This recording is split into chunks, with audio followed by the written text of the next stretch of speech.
സ്വാഭാവികമായിട്ടും ഒരു ആഹ്ലാദവും ആശ്വാസവും ഉണ്ടാകുന്ന സമയമാണിത്. 3 വർഷക്കാലം കൂടി നീട്ടിയതിൻ്റെ വാർത്തകളിപ്പോൾ വന്നു കഴിഞ്ഞു. മുഖ്യമന്ത്രി തന്നെ അക്കാര്യത്തിൽ സംസ്ഥാന സർക്കാരിൻ്റെ നിലപാടും ആശ്വാസവും വ്യക്തമാക്കിയിട്ടുണ്ട്. തുടർന്ന് ബന്ധപ്പെട്ട അധികാരികളുമായിട്ട് കൂടിയാലോചിച്ച് സ്ഥായിയായിട്ടുള്ള ഒരു മോചനത്തിന് വേണ്ടിയിട്ടുള്ള കാര്യങ്ങളെക്കുറിച്ചായിരിക്കും ഗവൺമെൻറ് ആലോചിക്കുക. മുഖ്യമന്ത്രി ചികിത്സ കഴിഞ്ഞ് തിരിച്ച് ഈ ദിവസങ്ങളിൽ എത്താൻ വേണ്ടി പോവുകയാണ്. സ്വാഭാവികമായിട്ടും മുഖ്യമന്ത്രിയോടുകൂടി കൂടിയാലോചിച്ച് ഗവൺമെൻറ് ഒരു ശരിയായ കാര്യം തീരുമാനിക്കും. എന്തായാലും ഇപ്പോഴത്തെ നടപടി നമുക്ക് താൽക്കാലികമാണെങ്കിലും വളരെ ആശ്വാസം ജനിപ്പിക്കുന്ന നടപടിയാണ്. അക്കാര്യത്തിൽ പൊതുവെയുള്ള എല്ലാവരുടെയും സന്തോഷത്തിൽ പങ്കുകൊള്ളുന്നു.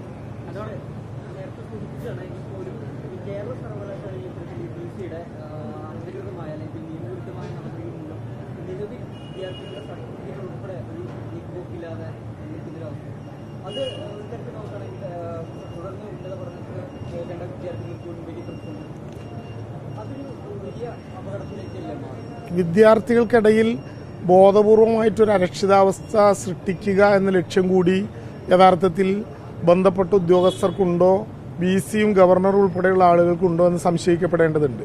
സർവകലാശാലകളുടെ ജനാധിപത്യ അവകാശങ്ങളെ ധ്വംസിക്കാൻ ഒരു കാരണവശാലും അനുവദിക്കുന്ന പ്രശ്നമില്ല. യഥാർത്ഥത്തിൽ താൽക്കാലികക്കാരനായിട്ടൊരു VC തൻ്റെ ആബ്സെൻസിൽ അതിലും താൽക്കാലികമായി മറ്റൊരാളെ നിയമിച്ച് അവകാശം എന്ന നിലയിൽ സിൻഡിക്കേറ്റ് നിയമിച്ച ഉദ്യോഗസ്ഥന്മാരെ അകാരണമായി മാറ്റി നിർത്തി, ഇതൊന്നും ഒരു നാട്ടിലും കേട്ടറിവില്ലാത്ത വസ്തുതയാണ്. രജിസ്ട്രാറിൽ മാറ്റി നിർത്തുക, ജോയിന്റ് രജിസ്ട്രാർമാരോട് നേരിട്ട് ഫയൽ അയക്കാൻ ആവശ്യപ്പെടുക, യഥാർത്ഥത്തിൽ ഉദ്യോഗസ്ഥ സംവിധാനമല്ല യൂണിവേഴ്സിറ്റികളിൽ വേണ്ടത്. ഒരു വിദ്യാർത്ഥി കേന്ദ്രീകൃതമായിട്ടുള്ള ഒന്നാണ് സർവകലാശാലകൾ. അതിനു പകരം കേവലം ഉള്ളവരെ ഭിന്നിപ്പിച്ചും കലാപം ഉണ്ടാക്കിയും വിദ്യാർത്ഥികൾക്കിടയിൽ ഒരു ആശങ്ക ജനിപ്പിക്കാനുള്ള നടപടികൾ മാത്രമേ ഇതുകൊണ്ട് VCയുടെ നടപടികൾ കൊണ്ട് നടക്കാനാകൂ. ഗവൺമെന്റിനെ, കേന്ദ്ര ഗവൺമെന്റ് തന്നെ കേരളം ഉൾപ്പെടെ തങ്ങൾക്ക് ഇതരമായിട്ടുള്ള രാഷ്ട്രീയം നയിക്കുന്ന സംസ്ഥാനങ്ങളുടെ ജനാധിപത്യ ബോധങ്ങളെ തകർക്കാനുള്ള ആയുധമായി ഗവർണർമാർ ഉപയോഗപ്പെടുത്തുമ്പോൾ ആ ഗവർണർമാർക്ക് തങ്ങളുടെ കഴിവ് പ്രകടിപ്പിക്കാനുള്ള സംവിധാനമായി സർവകലാശാലകൾ എടുക്കരുത്. അതിന് മറ്റൊരു വേദി കാണണം.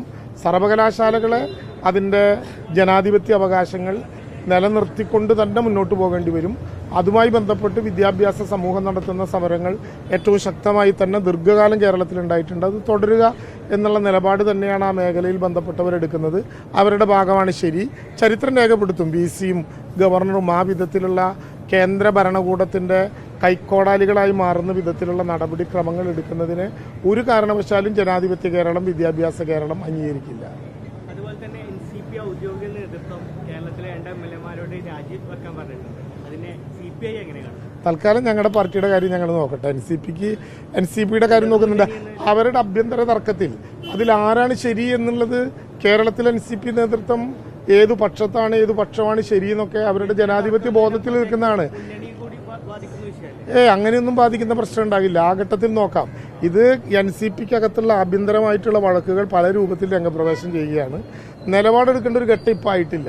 ഞാൻ ഇടതുപക്ഷ ജനാധിപത്യ മുന്നണിയിൽ അംഗമായിട്ടുള്ള CPI പ്രതിനിധി എന്ന നിലയിലുള്ള ബോധത്തോടു കൂടി തന്നെ പറയുകയാണ്. അതിലേതെങ്കിലും വിധത്തിലുള്ളൊരു നിലപാട് ഇപ്പോൾ എടുത്തിട്ടില്ല. നിലപാടെടുക്കേണ്ട ഒരു ഘട്ടം വരില്ല എന്നാണ് ഞങ്ങളുടെ വിചാരം. അങ്ങനെ വന്നാൽ ആ കാര്യത്തിൽ ആ ഘട്ടത്തിൽ പറയും.